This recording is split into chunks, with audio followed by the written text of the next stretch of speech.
সিলেটে লন্ডন প্রবাসী বোরহানউদ্দিন শফি হত্যাকাণ্ডে জড়িত সাব্বির, তাহিরুল এবং শোভন নামে ৩ জনকে গ্রেপ্তার করেছে পুলিশ। তাদের মধ্যে 2 জন আদালতে স্বীকারোক্তিমূলক জবানবন্দি দিয়েছে। পুলিশ জানায়, ব্যক্তিগত দ্বন্দ্ব এবং একটি মোটর সাইকেলকে কেন্দ্র করে বাকবিতণ্ডা হয় এবং তার জের ধরে শফিকে হত্যা করা হয়। পরে পরিচয় গোপন করতে মৃতদেহ জকিগঞ্জের মাসের চক হাওর বিল পাড়ে পুড়িয়ে দেওয়া হয়। হোসেন রহমত সুজেদের প্রতিবেদন, ক্যামেরায় ছিলেন আব্দুল আজিজ জাফরান। প্রায় ৩ দশক ধরে লন্ডনে প্রবাস জীবন কাটানো বুরহানুদ্দিন শফির স্থায়ী নিবাস সুনামগঞ্জের জগন্নাথপুর পৌর শহরের হবিবপুর আশিঘর গ্রামে। গত ৩ ফেব্রুয়ারি দুপুরে সিলেটের জকিগঞ্জের সুলতানপুর ইউনিয়নের কোনারবন্দ হাওর এলাকা থেকে শফির মৃতদেহ উদ্ধার করে পুলিশ। ঘটনার পরপরই জেলা গোয়েন্দা পুলিশ তদন্তে নামে।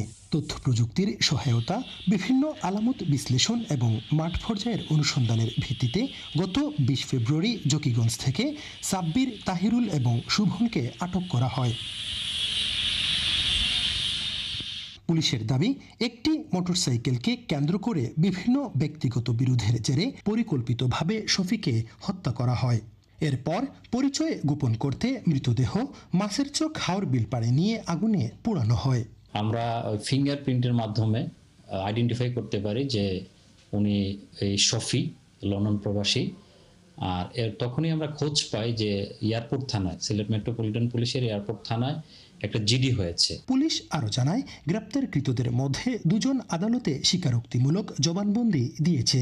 এছাড়া নিহতের ব্যবহার করা মোটরসাইকেলও উদ্ধার করা হয়েছে। শুভন, সাব্বির আর আরেকজন আছে, এরা 3 জন মিলে প্ল্যান করে যে কিভাবে নিয়ে আসবে, চকিগঞ্জে নিয়ে আসবে। আসার পরে পরবর্তী কার্যক্রমটা কি হবে। তো ওদের জবানবন্দি থেকে আমরা যেটা দেখলাম, চকিগঞ্জে নিয়ে যাওয়ার পরেই 30 তারিখেই নিয়ে যাওয়ার পরপরই ওরা ওনাকে আক্রমণ করে। আক্রমণের এক পর্যায়ে উনি মারা যান। তারপরে ওরা আগুন দিয়ে পুড়িয়ে দেয়, ওইখানে লবণ ছিটানোর চেষ্টা করে। ওই দিনই মূলত ওরা হত্যা করে। পরে আমরা লাশ 2 দিন পরে লাশ পাই। তবে এ ঘটনায় এখনো একজন আসামি পলাতক রয়েছে। তাকে ধরতে গ্রেপ্তার অভিযান অব্যাহত আছে বলে জানিয়েছে পুলিশ। হুসাইন আহমেদ সুজাত, ৭১, সিলেট।